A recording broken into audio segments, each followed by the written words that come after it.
In the main lobby of a prestigious medical research center, a middle-aged black woman is dragged across the cold tile floor by two security guards. One shouts, "You're not allowed in here!" She doesn't fight back, doesn't say a word. People nearby watch in silence. Then something slips from her coat pocket, a plastic ID badge. On it, clear as day, Dr. Monique James, Director of Biomedical Research. What happens when the truth surfaces? When the one they humiliated turns out to be the most powerful person in the room? Stay with us until the end to uncover the twist that forced an entire institution to confront what it refused to see. Dr. Monique James, 40 years old, is the Director of Biomedical Research at Wellmont Biomedical Institute. She is the only black woman among the senior leadership of the entire facility, a respected expert in applied cell biology. Monique's name has appeared in several prominent scientific journals for her groundbreaking work. Despite her accolades, Monique's appearance is the opposite of what people often expect from someone in her position. She dresses simply: jeans, a light jacket, comfortable flat, no tailored suits, no heel, no badge of rank in her posture. Her quiet demeanor often leads people to underestimate her, especially those unfamiliar with her face. The workplace at Wellmont is high stakes and data-driven. But beneath the clinical precision lies an unspoken hierarchy of visibility. People in suits get noticed. People who talk the loudest get remembered. Monique has never played by those rules. The new security team, recently outsourced, had never been properly introduced to her. They had been given procedural briefings, clearance lists, and department charts, but no real context. To them, Monique was just a name printed in a document they'd barely read. She often arrived before sunrise, long before most of the building was filled, and left after the lights began to dim. She rarely attended meetings that weren't directly tied to research. She preferred the lab over conference rooms. She believed in outcomes, not optics. To those who knew her work, Monique was the backbone of several major medical breakthroughs. But to those who judged by appearance, she was just another figure in the hallway. Quiet, unnoticed, and easy to misplace in the mental map of authority. That morning, she walked into the building as she always did, hands in her pockets, hair pulled back, no makeup, head down. She had no idea her identity would soon be mistaken, dismissed, and violently challenged. In cross-department meetings, Monique was often interrupted or simply overlooked whenever she offered her expert analysis.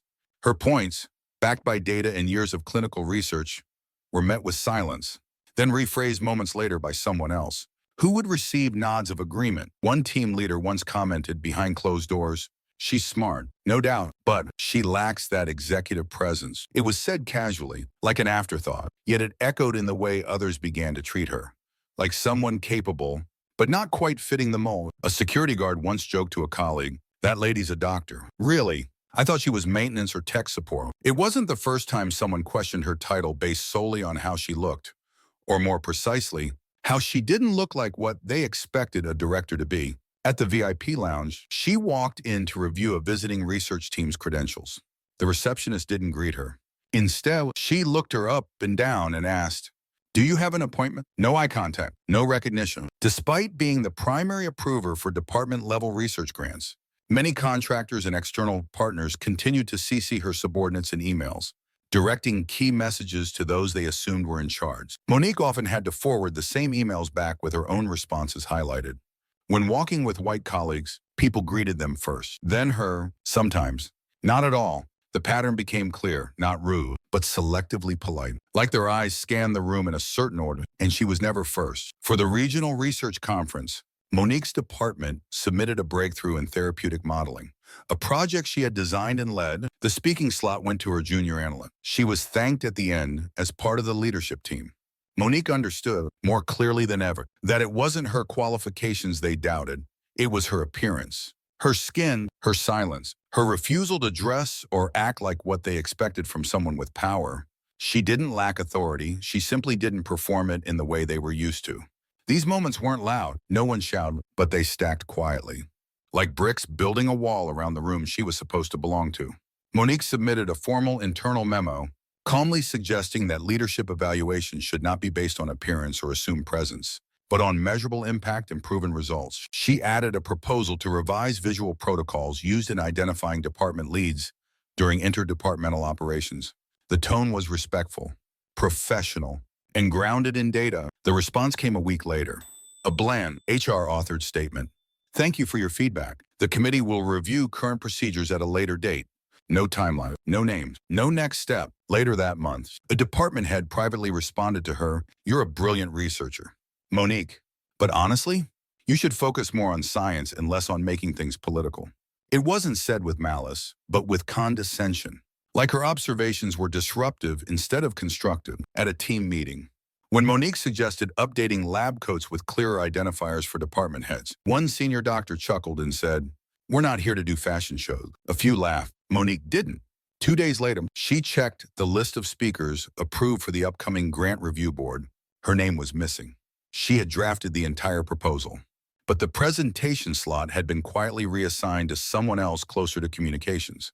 That same week, she was informed her office would be relocated to a more remote wing of the research facility.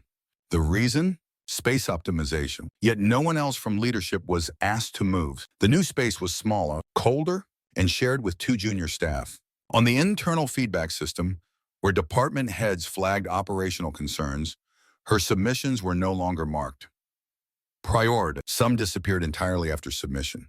Monique began to feel the shift. Colleagues who once greeted her warmly became more cautious. The quiet escalated. No direct accusations. No formal warnings, just a slow erosion of presence, of access, of acknowledgement. She realized something deep and unsettling. In this system, she didn't have to make a mistake to be punished. She just had to stand out, speak out, and that alone was enough to make her inconvenient. She wasn't being excluded because she had failed. She was being distanced because she had dared to suggest that the system could be better. It was early Monday morning. The halls were still quiet, the sun barely rising through the glass atrium. Monique James arrived dressed casually, dark jeans, a soft gray tee, a knit beanie pulled low over her head.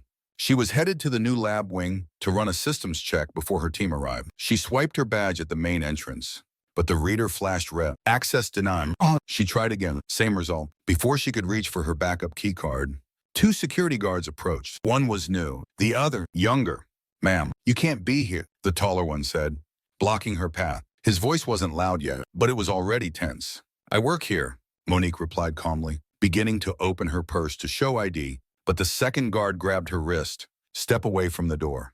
He barked, louder this time. "I said I'm staff. Let me show you."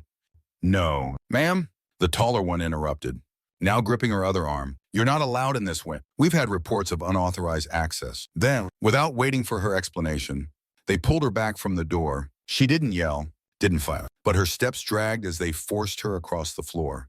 Her purse dropped, her hat shifted, and something small slid out from her coat pocket, her badge. Skidding across the polished tile, it landed face up. One nurse, standing by the reception desk, stepped forward.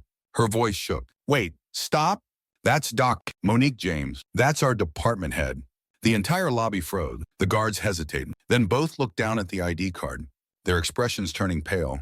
One of them bent to pick it up. The other released his grip, as if burned. Monique stood still, her coat rumpled, her wrists sore. She didn't speak for a second. Then she stepped forward, picked up the badge herself, dusted it gently, clipped it back to her collar. "I believe," she said, her voice even, "you've just made a very serious mistake." No shouting, no threats, just 5 words that cut through every pair of watching eyes. The nurse who had recognized her moved quickly, offering to walk her to her lab. The guard said nothing. Monique didn't turn back, but she knew this wasn't just about 2 guards who didn't recognize her. It wasn't about a badge. It was about everything that had built up to this moment. Every silent dismissal, every underestimated glance, every time she had been looked past because of how she dressed, how she spoke, how she looked. And this time, the whole building had seen it. What happened in the lobby didn't stay in the lobby. The incident had been recorded by the overhead security camera. Clear, time-stamped, and damning. Within an hour, the clip had been flagged and reviewed by IT. By the next morning, it had been forwarded to the executive office. The footage showed everything. The guards confronting Monique, the pulling, the dragging, the silence of onlookers. And finally, the moment her badge slipped onto the floor, her name, her title, her rank exposed for all to see. The executive board convened an emergency meeting by noon. The room was quiet, the atmosphere heavy. On screen, the clip played again,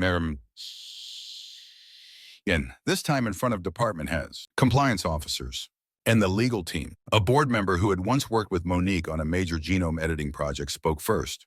She's not just a department head. She's one of the pillars of this institute. If that can happen to her, what does it say about all of us? The question hung in the air. Within an hour, the incident report was updated to critical review. The guards involved were placed on immediate administrative leave. A full audit of onboarding, identification, and security protocols was ordered. But the footage didn't stay locked in boardroom folders. A leaked version made its way onto the institute's internal social network. Hundreds of employees saw it. Comments flooded in, not just outrage, but personal confessions. This isn't the first time. I've been mistaken for a janitor 3 times. I wish I had spoken up. The leadership couldn't turn away anymore. A new policy was drafted within a week. All staff were to be treated with equal presumption of professionalism. Regardless of appearance, all security teams underwent mandatory anti-bias retraining.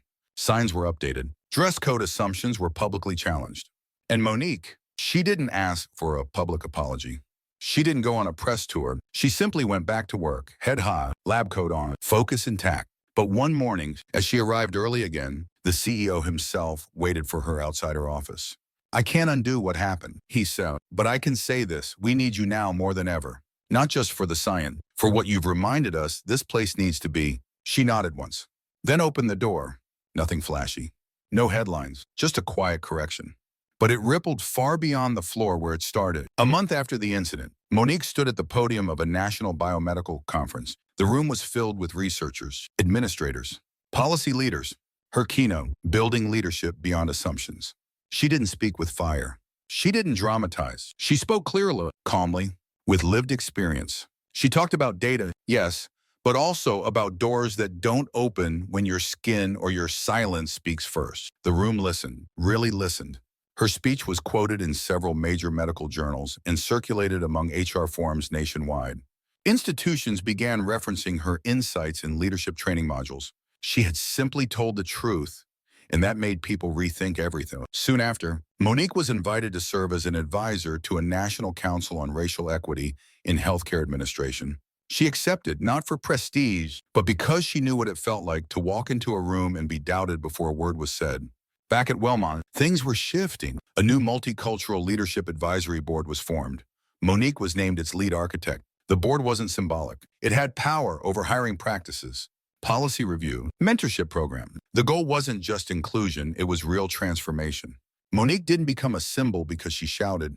She became one because she stayed, because she stood still while the room looked away and refused to disappear. One afternoon, as she passed through the main lobby, one of the security guards, one of the 2 from that morning, walked up to her. No clipboard, no excuses, just a quiet, open look. "I'm not here to ask for forgiveness," he said. "I just want you to know, you taught me my first real lesson in seeing beyond a name tag." Monique nodded once. That was enough. Young staff members, particularly women of color, started requesting to shadow her, to sit in on her meetings. They didn't just want her advice. They wanted to see how she carried herself, how she responded with dignity, not defeat, how she held space. At the Institute's year-end town hall, amid budget announcements and research accolades, the CEO paused. He looked out at the room, then said, "We don't need another poster on the wall that says what we believe. We need more people like her, people who live those values when no one's looking. That's how we change." Monique didn't speak that day. She just sat near the back, listening. But the shift was already happening, quiet, powerful, and irreversible. Dr. Monique James never raised her voice. She didn't fight back. She let her actions speak. She let a small ID badge and her steady presence expose a system quietly broken. This story isn't just about dragging the wrong person. It's about the eyes that have been trained too long to look down on those who don't dress up, speak loud, or show up white. And one Black woman, with grace and clarity, forced them to look again. If you've ever been misjudged because of how you look, remember, your worth isn't in what they see, it's in what you never needed to prove. Walk forward, quietly if you must, but never backward. If you believe fairness begins with listening before labeling. Share this video, like, comment your thoughts, and subscribe to Black Excellence to hear more stories that challenge perception and spark awareness. Thank you for watching all the way through. We'll see you in the next video.